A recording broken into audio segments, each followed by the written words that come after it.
Mesdames et messieurs, fidèles téléspectateurs et auditeurs, merci de rester fidèles dans les grilles de la radio et la télévision centrafricaine. Nous sommes toujours dans cet exercice démocratique qui offre l'opportunité à chaque membre du gouvernement, de tout premier gouvernement de la 7e République, de passer en revue le bilan à mi-parcours conformément au 3e anniversaire marquant l'accession à la magistrature suprême de l'État de son Excellence professeur Faustin Archange Touadéra pour le second quinquennat. Pour ce 6e numéro, nous avons le grand plaisir de recevoir sur ce double plateau de la radio et la télévision nationale son Excellence Monsieur le ministre en charge de l'économie numérique, des postes et télécommunications, en l'occurrence Monsieur Justin Gournazako. Mais naturellement, nous serons deux pour cette entrevue en exclusivité avec le membre du gouvernement. Moi, c'est Estelle Karine Mazumoko. Je suis d'abord journaliste et rédacteur en chef à la direction des informations de la radio Centrafrique. Et moi-même, bienvenue Pissaïo de la rédaction des télé Centrafrique, directeur des informations sur la chaîne de l'unité nationale. Excellence, merci d'être avec nous. Je vous remercie infiniment. Alors nous allons ouvrir cette entrevue avec la question qui vient du peuple, et c'est la question que nous avons pris tout bas pour remonter plus haut. Quelles sont à l'heure actuelle les réalisations phares du département dont vous avez la charge conformément à la vision politique du chef de l'État? Je voudrais donc vous remercier, et en vous remerciant, profiter de l'opportunité que vous m'offrez de remercier très sincèrement le chef d'État, le professeur Faustin Archange Touadéra, qui a donc mis en confiance à ma modeste personne pour me renouveler ce mandat de ministre à la tête du département de l'économie numérique, des postes et télécommunications. Comme vous le savez, ce ministère, initialement, c'était seulement le ministère des postes et télécommunications. Et en 2022, le chef d'État a voulu lui donner un contenu qui a donc ajouté l'économie numérique. Et le ministère s'appelle ministère de l'économie numérique, des postes et télécommunications. Il y a tout un contenu politique que nous allons revenir dessus. Et donc, ce ministère, justement, dès que j'ai eu la charge de ce ministère, j'ai eu une lettre de mission de la part du chef de gouvernement, M. Félix Moloa, qui a traduit donc la vision du chef d'État à travers sa profession de foi qu'il a donc plaidoyer auprès de la population qui l'ont élu. Et donc, à travers cette lettre de mission, j'avais la charge d'arrimer notre pays, la République centrafricaine, sur les autres pays de la sous-région et pourquoi pas les autres pays de la planète. À savoir, numériser le pays, amener des infrastructures pouvant donc permettre à tout un Centrafricain, là où il se trouve, d'avoir des possibilités de communiquer facilement, librement, de faire de telle sorte que nous ayons donc un plan stratégique qui rime également avec le plan national stratégique de développement durable d'ici l'an 2030 pour permettre également à notre pays de se mettre au diapason des autres pays qui sont en train d'aller vers ces objectifs, mais également faire en telle sorte que notre pays, la République centrafricaine, ait des textes administratifs, les textes légaux, les textes législatifs, les textes qui soient légaux pour attirer des investisseurs à venir chez nous, investir dans des conditions beaucoup plus décentes. Donc, ceci étant, la lettre de mission qui m'a été impactée a donc tracé les grandes lignes. Et qu'est-ce qu'on a pu faire? On a donc essayé de faire le constat de l'environnement de la République centrafricaine, parce que vous savez, à un moment récent de l'histoire de notre pays, le secteur des postes et télécommunications, plus précisément les télécommunications, était placé en deuxième position sur l'Afrique en qualité de service. Ça, je vous parle des années, fin d'année 1990 à 2005. Et donc, ça également, c'est l'un des objectifs les plus importants qui m'ont été assignés, de chercher à rattraper cette position de la République centrafricaine. Et donc, à travers ça, on a fait le répertoire, donc on a fait le constat de tout ce qui se trouve et on a commencé donc à faire le premier pas, c'est de légiférer, de prendre des initiatives pour mettre l'arsenal juridique, des textes juridiques en place. Donc nous avons essayé de voir tous les principaux acteurs qui sont dans le secteur, en commençant par l'arbitre du secteur qui s'appelait entre-temps Agence de régulation de télécommunications, et également qui a donc pu être révigoré pour devenir l'ARCEP, l'autorité de régulation de communication électronique. Nous avons également vu qu'il fallait ajouter aussi d'autres organes pour permettre au ministère de fonctionner, en l'occurrence l'USCCE, l'unité spéciale de contrôle des communications électroniques. Et nous avons également pris des textes phares qui sont la loi 18 qui réhabilite donc l'ARCEP. Nous avons pris également la loi qui crée la Société centrafricaine de la Poste, parce qu'anciennement c'était l'Office national de poste et de l'épargne. Nous avons fait de cela une société pour avoir la souplesse de travailler, de lever des fonds. Et nous avons mis une filiale également à l'intérieur qui est la Banque postale. Nous avons également créé des entités sous tutelle pour nous permettre de contrôler et d'accompagner les opérateurs qui viennent investir chez nous, tels que l'agence l'USCC dont je viens de vous parler, qui fait le contrôle des facturations. Et nous avons également tout récemment créé l'agence centrafricaine du développement digital pour permettre également à notre pays d'aller dans la phase des autres, à savoir la digitalisation du système administratif de l'État et la traçabilité des documents administratifs de l'État.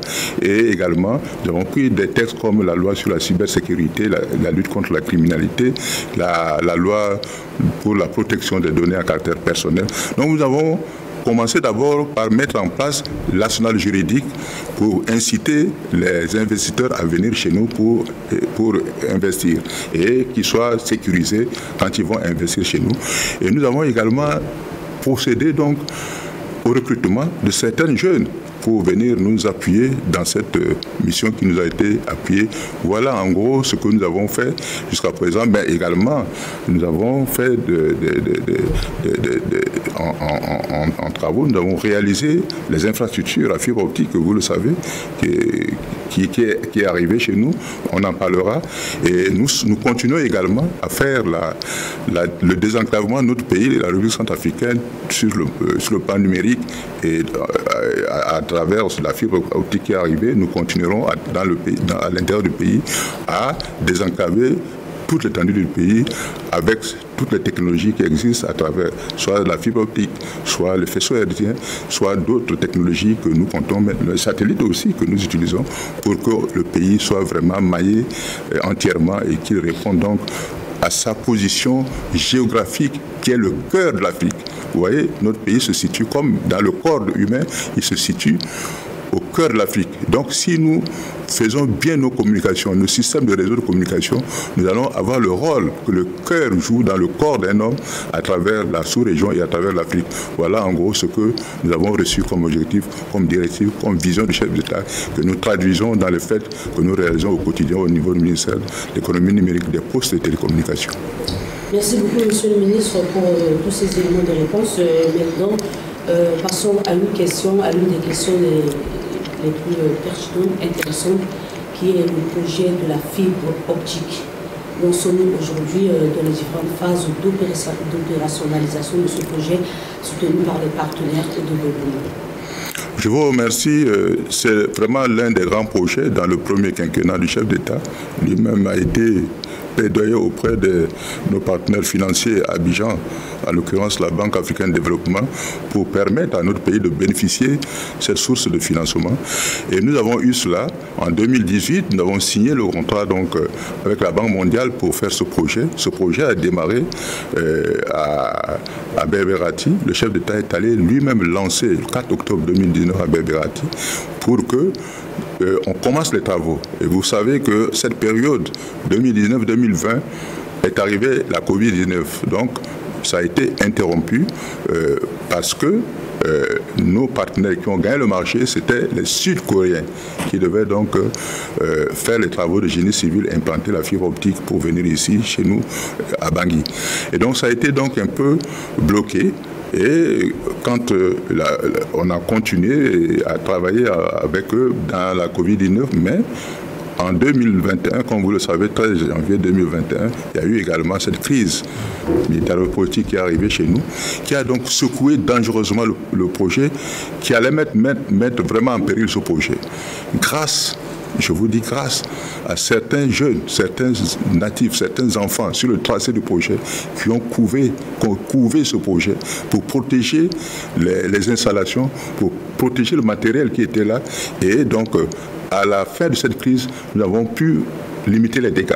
Et donc le projet a repris donc ses activités à l'issue de cette guerre qui était menée par les rebelles en 2021. Et donc le projet a pris forme normalement à partir de 2021 pour continuer en février 2023. C'est la date à laquelle le président de la République, le 6 février, a lancé officiellement la fibre optique à Bangui. Ça veut dire quoi? Ça veut dire que cette fibre optique était déjà prête à être exploitée le 6 février 2023. Maintenant, je vais vous dire le tracé de la fibre. La fibre, nous avons voulu que cela commence à nous relier d'abord avec un pays voisin, le Congo-Brazza, et un autre pays voisin, le Cameroun. Le Congo, on a pris à partir de Wesso, pour ceux qui connaissent le Congo, il y a une ville frontalière avec la République centrafricaine qui s'appelle Wesso. On a pris ça sous le cours d'eau Sanga, jusqu'à Salo. À partir de Salo, on est sorti pour prendre sous terre jusqu'à Berberati, et de Cameroun, on a pris à Kenzo, c'est une ville frontalière aussi avec la République centrafricaine, jusqu'à Berberati. Donc du Congo et du Cameroun, les deux câbles sont rejoints à Berberati pour faire le backbone jusqu'à Bangui. Et donc c'est cela qui a été donc lancé officiellement le 6 février 2023. À partir de là, vous savez que ce projet était entièrement financé par des partenaires étrangers, c'est-à-dire que la Banque africaine de développement et l'Union européenne. Et les exigences de ces partenaires voulaient qu'il y ait un appel d'offres international pour trouver celui qui va gérer donc cette infrastructure fibre optique en prix de gros. C'est-à-dire qu'il devait se mettre au-dessus des opérateurs de téléphonie mobile pour distribuer le câble à ces opérateurs de téléphonie mobile, et c'est à eux maintenant de revendre aux clients. Donc cela a été fait et nous avons lancé un appel d'offres. Nous avons donc c'est MTN qui a gagné donc cet appel d'offres. Et nous avons signé un contrat avec MTN le 12 juillet 2023. À partir de cette date, MTN devait donc reprendre les études, c'est-à-dire aller voir physiquement ce que lui, il a acheté sur papier. Donc, reprendre l'itinéraire Bangui, Boali, Bossambele, Yaloké, Bossantele, Baoro, Carno, Berberati, Nola, Gamboula, Nola et Wesso, et reprendre également Berberati, Gamboula et Kenzo pour voir si ce qu'il a acheté sur papier est conforme à ce qu'il voit physiquement. MTN avait 8 semaines pour faire ce travail.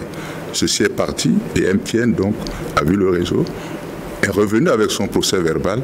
La partie centrafricaine et MTN se sont regroupés pour examiner qu'est-ce qui manquait. Effectivement, sur le réseau interurbain, c'est-à-dire des deux pays, pour venir chez nous, il n'y avait pas de réserve. Il y avait quelques petites réserves sur des ampoules, des trucs. Mais c'est à Bangui, le réseau urbain, qu'on a connu des réserves de la part de MTN. Parce qu'au moment où on faisait ce projet ici, en travaux de génie civil, il y a eu donc un chevauchement entre les travaux de génie civil de l'énergie et les travaux de génie civil de la fibre optique. Donc ici, devant l'hôpital communautaire, sur une longueur de 1,5 km, le câble a été fauché. Sur l'avenue Bokanda, devant le building, jusqu'à la MINUSCA, le câble a été fauché. Et donc MTN nous a posé ce problème pour qu'on lève d'abord ces réserves avant de s'en approprier. Ce qui a été fait. Nous nous sommes réunis et le gouvernement a donc pris attache avec le bénéficiaire du marché qui était le Sud-Coréen dont j'ai évoqué tout à l'heure pour qu'on puisse lever les réserves. Ça a été fait et le réseau est devenu opérationnel. Maintenant, la question qui se pose aujourd'hui, c'est l'opérationnalisation de cette fibre optique. C'est cela que nous discutons. Donc il fallait à MTN une licence d'opérateur d'infrastructure, ce que nous n'avions pas. MTN s'est acquitté de cela. Et MTN est venu aujourd'hui, au moment où je vous parle, MTN est à Bangui, a commencé les essais avec les deux opérateurs Move et Télécel. L'opérateur Orange a un petit retard et les essais continuent. Pour le moment, les essais sont concluants avec l'opérateur Move. Et les essais avec l'opérateur Télécel se poursuivent. Donc, au moment où je vous parle, la fibre est exploitable et elle peut être exploitée. Maintenant, la question se pose, c'est que c'est une infrastructure nouvelle. La loi centrafricaine impose donc aux opérateurs qui vont exploiter cette nouvelle infrastructure de se doter d'une licence. Et c'est en cela que l'État a ouvert ses bras, attend que les opérateurs viennent s'acquitter de cette licence-là pour commencer à distribuer aux clients que nous sommes, aux entreprises. Voilà à peu près, grosso modo, ce que je peux vous dire sur le projet fibre optique. Monsieur le ministre, vous venez de brosser l'état des lieux, la mise en œuvre du projet fibre optique qui va désenclaver numériquement l'ensemble du territoire centrafricain. On sait pertinemment que la Socatel, qui est une société dans le passé, une société de référence dans la sous-région, qui aujourd'hui est en train de descendre aux enfers compte tenu de ses limites. Pourquoi le choix de MTN quand on sait qu'on a aussi l'ingénierie au niveau de la Socatel pour relever les défis de l'heure? Je vous remercie parce que c'est, comme je l'ai dit, je vous l'ai dit au départ, que le projet a été entièrement financé par la Banque africaine de développement et l'Union européenne, avec des conditionnalités. Ces conditionnalités, c'est que, in fine, le gouvernement centrafricain devait donner la gestion à une société privée et devait lancer un appel d'offres international. Ceux qui ont lancé l'appel, c'était la société Orange, le groupe Orange et le groupe MTN. Le groupe Orange a été disqualifié simplement parce que Orange est établi en République centrafricaine comme détaillant. Orange distribue la téléphonie mobile. Orange ne pouvait pas être en même temps distributeur en gros et se mettre pour concurrencer les autres opérateurs. Donc les conditions de ce marché ont donc exclu Orange. Maintenant, vous parlez de Socatel, qui est une société 100% État, qui n'est pas une société d'infrastructure, mais c'est une société de téléphonie mobile comme Orange, comme Move, comme Télécel. Il n'y a pas un choix qui a été fait. Je vous ai dit que c'est des conditions qui nous ont été données par ceux qui ont financé, les bailleurs. Dans d'autres pays, quand il y a des financements de ces grands projets d'infrastructure, il y a ce qu'on appelle le fonds de garantie de l'État. Ici, chez nous, vous savez d'où est-ce qu'on vient et où est-ce qu'on est. C'était difficile pour nous d'avoir ce fonds de garantie. C'est pour cela qu'on s'est contenté de faire avec ce que les bailleurs nous ont donné en respectant leurs conditionnalités. Et donc, Socatel, qui se situe dans les statuts de distributeur de téléphonie mobile, n'est pas exclu. Nous sommes là en train de travailler avec MTN, avec Socatel, pour que Socatel joue son rôle. Socatel, c'est une société historique. On appelle cela une société nationale. Cela veut dire quoi? Cela veut dire que quand nous serons en difficulté, nous ne pouvons que nous reposer sur Socatel. Et donc moi qui vous parle, je suis une émanation de la Socatel. Et je pèse bien ce que je vous dis. Socatel n'est pas laissé pour compte. Nous travaillons avec Socatel, mais nous ne sommes pas des publicistes. Nous sommes un gouvernement responsable. On ne peut que parler des résultats. On ne peut pas parler de ce que nous sommes en train de faire. En parlant de cela, ça devient une publicité. Mais je sais qu'il y a un pourparler très avancé que nous avons avec MTN sur la Socatel. Et j'ose espérer qu'on va réussir à sortir Socatel de son impasse. Une société de télécommunications ne meurt jamais. Il suffit que les hommes qui sont là se ressaisissent et ils reprennent la réflexion. La matière grise, c'est la réflexion. Et je pense que s'ils sont à ce niveau, moi je suis là, je fais de mon mieux pour les encadrer, les aider et aller dans ce sens. Monsieur le ministre, comment expliquez-vous déjà le passage de l'ARD à l'ARCEP? Et si c'est aujourd'hui on est avec l'ARCEP, quel est effectivement son rôle au sein du département de l'économie numérique? L'ART, vous le savez, a été créé par une loi de 1996. Notre pays a été le tout premier à se lancer dans ce qu'on appelle la libéralisation du secteur des télécommunications en Afrique. Nous l'avons fait, mais nous n'avons pas accompagné l'ART de tout ce qu'il fallait pour qu'elle s'affirme. Parce que, vous savez, il faut, quand un enfant doit marcher, il faut lui donner toutes les conditions. L'alimentation, l'habillement, le protéger. l'ART était né comme arbitre du secteur pour voir ce que les opérateurs téléphoniques mobiles font entre eux. S'il y a un hors-jeu, ils sifflent. Le hors-jeu, par exemple, chez nous, c'est la qualité de service. C'est un opérateur qui va tricher sur les fréquences que nous donnons à un autre. C'est un qui va diffuser son onde au-delà de la limite que lui donne la loi. Tout ça, c'est ce que l'ART devait faire. Mais on s'est rendu compte, avec un constat, que l'ART n'était pas outillé pour faire ce travail objectivement. Pourquoi on a réhabilité? C'est pour lui donner plus de muscles. Donner des muscles, c'est-à-dire que faire de l'agence devenait une autorité, avec un poids. Ce poids lui permet de parler avec vigueur. Non seulement de parler, mais c'est de lever de fonds pour s'équiper avec des équipements dignes de ce nom pour déceler les opérateurs tricheurs, ceux qui ne jouent pas le jeu et qui ne font pas la qualité de service. Comme nous en vivons aujourd'hui, c'est ça le rôle de l'ARCEP. Malheureusement, nous avons fait ce projet de loi 2018, promulgué en 2019, est tombé également la loi de finances, comme vous le savez, avec l'unité de caisse. Donc, c'est vraiment un projet ambitieux qu'on a pu donner à notre pays pour que l'arbitre soit vraiment en capacité de sévir dans le secteur et d'éduquer également les opérateurs et leur dire que vous n'êtes pas en droit et il est capable de le prouver. Maintenant, nous sommes avec l'ARCEP sur le projet de la Banque mondiale qui va nous appuyer à doter l'ARCEP de ces outils qui manquent. Donc la patience que je vous demande, c'est pour 3 à 4 mois.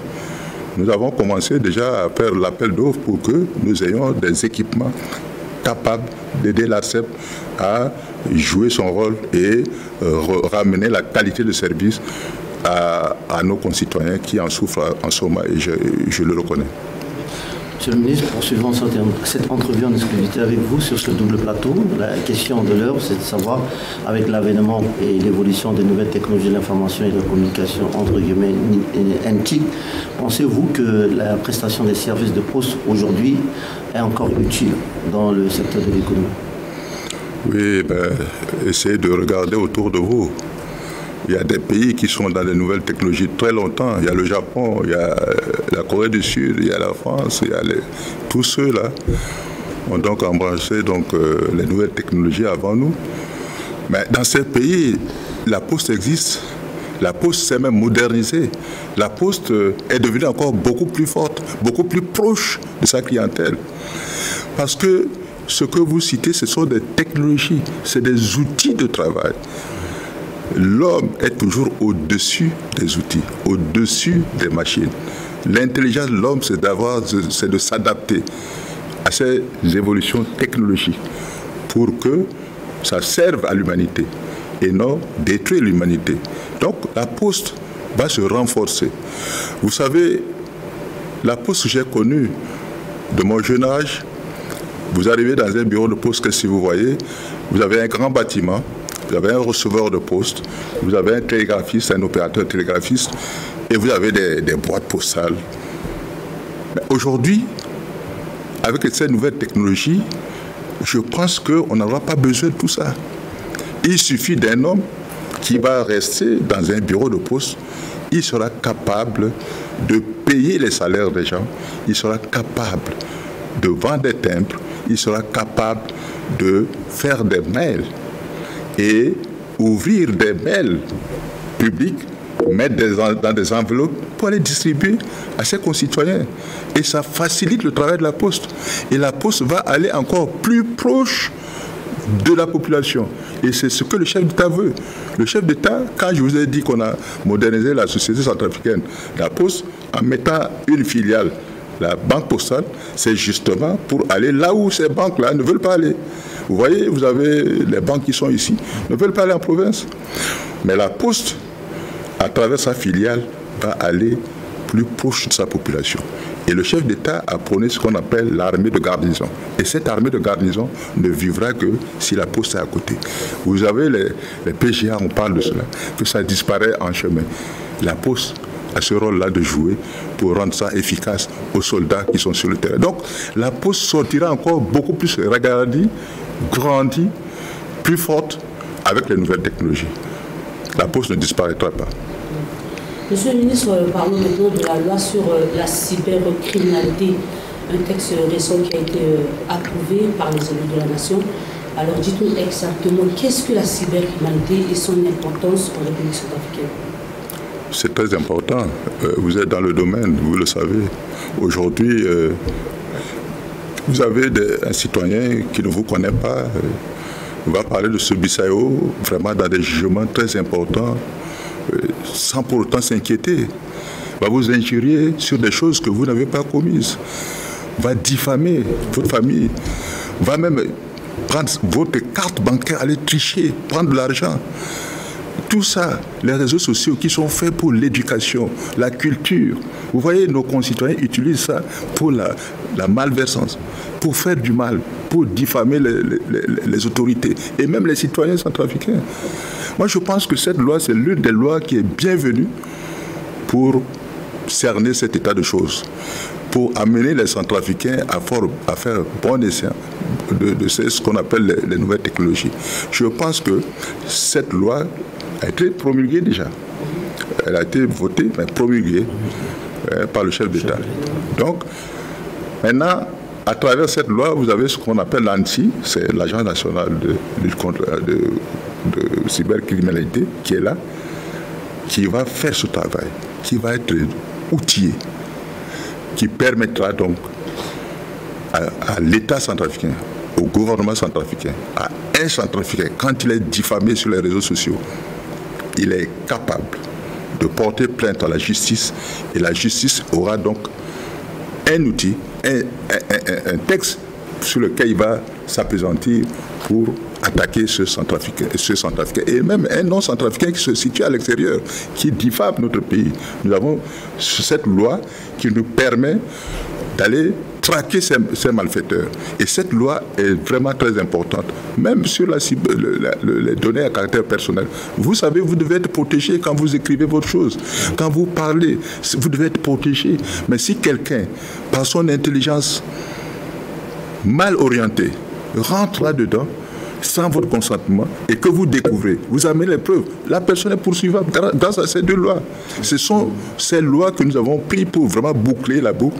Maintenant, c'est de mettre ces organes en place, former des Centrafricains qui vont s'occuper de cela pour que ceux qui utilisent les nouvelles technologies comme un outil pour faire mal, ils se reconvertissent pour se cultiver, pour éduquer et pour donner des informations aux autres. Donc c'est vraiment des lois très très importantes pour la population centrafricaine et même au-delà. Excellent, Monsieur le ministre, restons dans ce chapitre. Nous savons pertinemment que la question du plagiat sur les réseaux sociaux pilule au cours de ces derniers temps, sachant que c'est la propriété intellectuelle d'un individu lambda. Quels sont les mécanismes que vous allez mettre en place pour barrer systématiquement la route à ce phénomène? Nous, je vous ai dit, nous sommes sur notre terrain, c'est celui qui consiste à identifier le malfaiteur. Et s'il est dans la diffamation, on le poursuit. S'il a triché dans la carte bancaire, on le poursuit. Mais en ce qui concerne le droit d'auteur, ça c'est également un autre membre du gouvernement qui se saisira de cette loi-là pour poursuivre ceux qui font cela. Parce qu'on aura la possibilité d'identifier. Et là, c'est mon collègue de commerce. Il y aura donc cette possibilité, avec la loi, de poursuivre. Parce que cette loi, c'est une loi qui a regroupé pratiquement tous les membres du gouvernement. La justice, le commerce, la communication, tout le monde. On a vraiment fait plus de 6 à 9 mois sur cette loi. Et quand on voulait partir, la Banque mondiale s'en est saisie pour nous donner son expérience également des autres pays. Je vous assure, cette loi, c'est quelque chose que je peux dire, on est fiers de l'avoir conçue et de la défendre au niveau de l'Assemblée et de l'avoir, le chef d'État, promulgué. Et c'est vraiment un outil très important qui servira l'avenir des nouvelles technologies ramener les gens, éduquer les gens. Parce que quand il n'y a pas de punition, les gens se croient permis de faire ce qu'ils font. Vous faites votre travail légalement, en bonne et en conscience, vous arrivez, quelqu'un se met là-bas, il vous défend sans pourtant s'inquiéter. Il n'est même pas tout inquiété. Ce n'est pas normal. Ça, à partir de maintenant, je pense que ceux qui font cela, ils retrouveront la justice sur leur bord. Donc je pense que c'est des lois qui vont garantir nos métiers respectifs. Excellent, Monsieur le ministre, nous allons donc boucler cet exercice de jeu questions-réponses, puisque nous avons également la question du public. Nous allons ouvrir l'opportunité à la population de pouvoir vous poser la question qui vient tout droit de l'homme de la rue. Bonjour, Monsieur le ministre. Je voudrais vous poser une question sur le problème de désenclavement numérique sur toute l'étendue de la République centrafricaine. À quand? C'est ce que nous voulons savoir. Cerner la portée de l'interrogation de notre compatriote, il pose l'action de savoir à quand le désenclavement numérique sur toute l'étendue du territoire national. Non, nous avons déjà le feu vert. Le chef d'État nous a désigné comme lead la digitalisation de l'administration de la République centrafricaine. Nous avons également, je n'ai pas dit dans mon propos, nous avons pris ce qu'on appelle un texte sur le fonds de service universel. Ce texte permet d'aller installer les outils, les équipements de communication à l'arrière-pays, là où un opérateur dit qu'il ne peut pas investir à perte. Parce que pour nous, gouvernement, là où il y a un centrafricain, le gouvernement est concerné. Le gouvernement ne doit pas faire une discrimination entre les citadins et ceux qui sont à l'arrière-pays. Donc, ce fonds de service universel, je pense que dans ces jours-ci, mon collègue des finances a écrit au niveau de la BEAC pour créer un compte séquestre pour que les opérateurs, puisque ce fonds demande aux opérateurs de cotiser 2% sur leur chiffre d'affaires pour mettre dans ce compte. Et les opérateurs ont dit, ce fonds ne peut pas aller au trésor. Si ce fonds va au trésor, on n'aboutira pas sur ces objectifs-là. Donc ils ont préféré que ce soit ce compte-là. Et le ministre des Finances est sur l'ouverture de ce compte-là pour permettre de loger ce fonds. Et avec ce fonds, nous allons partir installer les équipements à l'intérieur du pays parce que nous avons fait ce qu'on appelle la cartographie des équipements qui manquent à l'intérieur du pays. C'est ce que justement l'ARCEP a fait la cartographie pour les pylônes qui seront installés. Et vous savez, avec l'avènement de la fibre optique, les pylônes qui seront installés seront des pylônes intelligentes pour permettre également à ceux qui sont à l'arrière-pays, même s'ils sont par satellite, qu'ils aient la possibilité de faire l'Internet. Parce que ce que je ne vous ai pas dit, notre pays est en retard par rapport à certains ratios. Le taux de couverture géographique en matière de téléphonie mobile, nous sommes en deçà les nombres de l'Afrique, nous sommes en deçà de 40%. Le taux de couverture en Internet, nous sommes à 12%, alors qu'au niveau de l'Afrique, c'est 35%.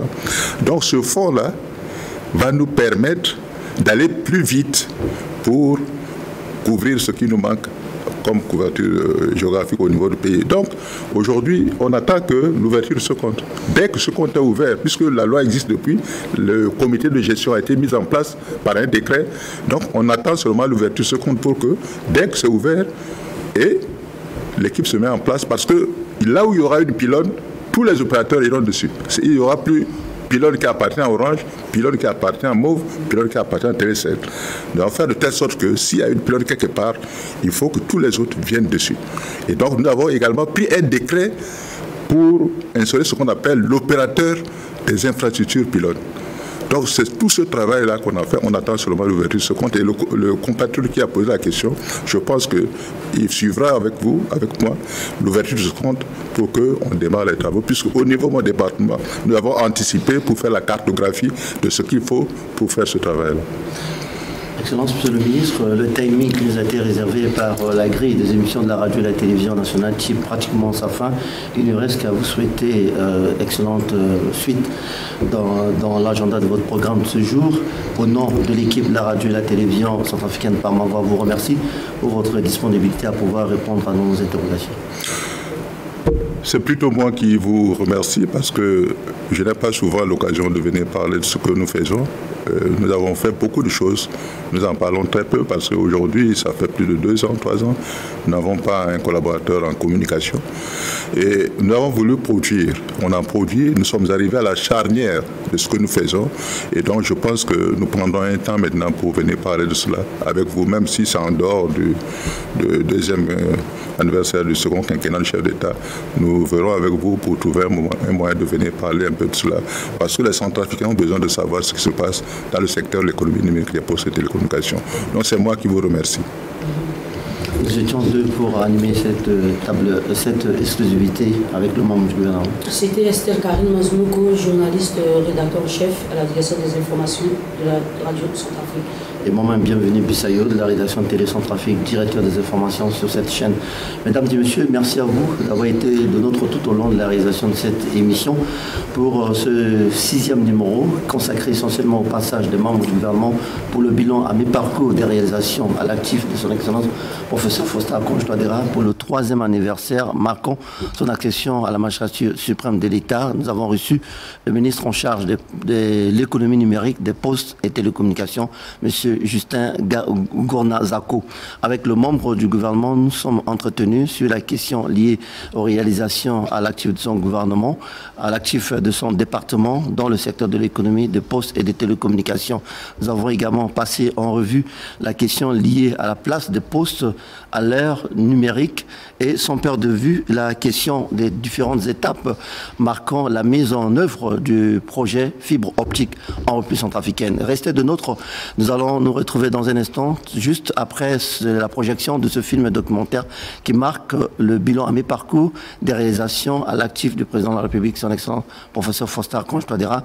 Nous allons nous retrouver dans une fraction de minute pour cette fois-ci la version en langue nationale. À tout de suite. Désormais, dans la numérisation communicationnelle, régularisation des initiatives liées à l'innovation technologique.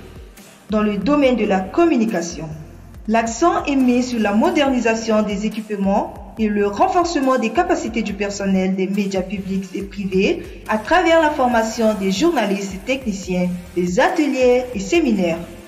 Un programme portant la construction de nouveaux bâtiments de la télévision centrafricaine, de la radio et du département ministériel avec des bâtiments administratifs. Le recrutement en masse des universitaires, des professionnels et agents qualifiés et le lancement des nouvelles grilles de programmes à la radio Centrafrique et à la télévision centrafricaine. La liberté d'expression, de parole et un égal accès aux informations sont scrupuleusement respectés. Des lois favorisant les activités des médias publics et privés facilitent ainsi la création et l'émergence de la presse privée. Du côté de l'éducation nationale, l'éducation est considérée comme le fondement de la société. La gratuité est une réalité dans l'éducation nationale en République centrafricaine. L'État offre chaque année des bourses d'études nationales et étrangères aux étudiants centrafricains. La diversification et l'adaptation des enseignements et des formations aux réalités nationales constituent